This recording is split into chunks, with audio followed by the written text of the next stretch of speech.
Assalamualaikum warahmatullahi wabarakatuh. Perkenalkan, nama saya Ranti Saptiani, kelas 3B ABO dengan NIM 4202429082. Di sini saya akan mempresentasikan tentang cara manajer keuangan mengimplementasikan kode etik profesi dalam pengambilan keputusan. Yang pertama, mengidentifikasi masalah atau situasi yang berkaitan dengan etika dalam pengambilan keputusan keuangan. Yang kedua, mengumpulkan dan mengevaluasi informasi yang relevan dengan masalah atau situasi tersebut, termasuk hukum, peraturan, standar, dan pedoman yang berlaku. Yang ketiga, menimbang alternatif keputusan yang tersedia dan memilih yang paling sesuai dengan prinsip-prinsip etika profesi. Yang keempat, melaksanakan keputusan yang dipilih dengan penuh tanggung jawab dan akuntabilitas. Dan yang terakhir, memonitor dan mengevaluasi hasil dari keputusan yang diambil dan melakukan perbaikan bila diperlukan. Dalam jangka pendek, Tuan Benny berencana melakukan renovasi rumah yang tidak hanya meningkatkan nilai properti tetapi juga kualitas hidup. Tuan Benny mengalokasikan 20% dari penghasilan bulanan. Yang C, investasi dalam pendidikan anak adalah komitmen jangka panjang Tuan Jaya yang membutuhkan perencanaan dan disiplin finansial. Tuan Jaya diharuskan menabung 10% dari penghasilan bulanan dan bonus tahunan. D.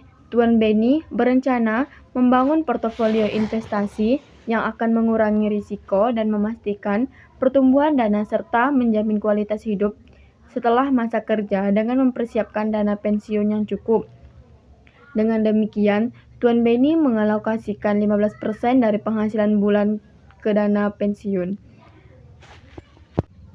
Buatlah rincian perencanaan Tuan Benny lengkap dengan hitungan serta kesimpulan dan konklusi akhir dengan pendekatan yang bijaksana dan realistis dari seluruh perencanaan yang saudara sajikan, agar Tuan Benny dapat menciptakan masa depan yang lebih cerah dan aman untuk dirinya sendiri dan keluarga. Penyelesaian penghasilan bulanan Tuan Benny Rp 12.500.000.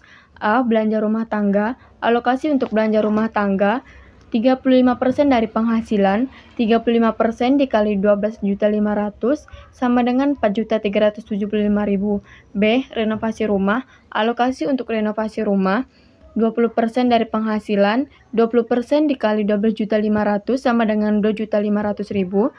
C. Pendidikan anak. Alokasi untuk pendidikan anak 10%. 10% dari penghasilan. 10% dikali 12.500.000 sama dengan 1.250.000 dikali 2 sama dengan 2.500.000. D. Dana pensiun. Alokasi untuk dana pensiun 15%. 15% dikali 12.500.000 sama dengan 187.500. Sisa penghasilan. Rincian pengeluaran: belanja rumah tangga 4.375.000, renovasi rumah 2.500.000, pendidikan anak 2.500.000, dana pensiun 1.875.000. Total pengeluaran 4.375.000 ditambah 2.500.000 ditambah 2.500.000 ditambah 1.875.000 sama dengan 2.550.000.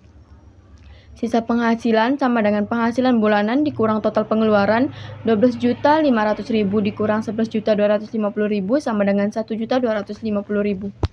Rincian kategori penghasilan bulanan 12.500.000 persentasenya 100%, belanja rumah tangga 4.375.000 persentasenya 35%, renovasi rumah 2.500.000 persentasenya 20%, pendidikan anak 2.500.000 persentasenya 10%, dana pensiun 1.875.000 15%, sisa penghasilan 1.250.000 persentasenya 25%.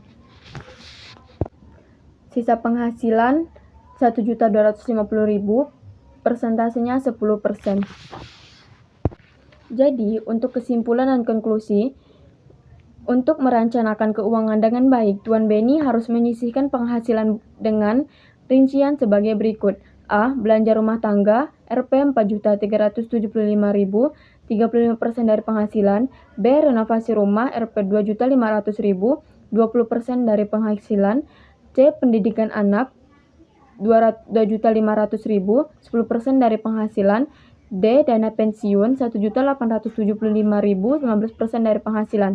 Dengan total pengeluaran sebesar 11.250.000, Tuan Budi masih memiliki sisa penghasilan sebesar 1.250.000 yang dapat digunakan untuk tabungan darurat dan keperluan mendesak. Sekian presentasi dari saya ucapkan terima kasih. Wassalamualaikum warahmatullahi wabarakatuh.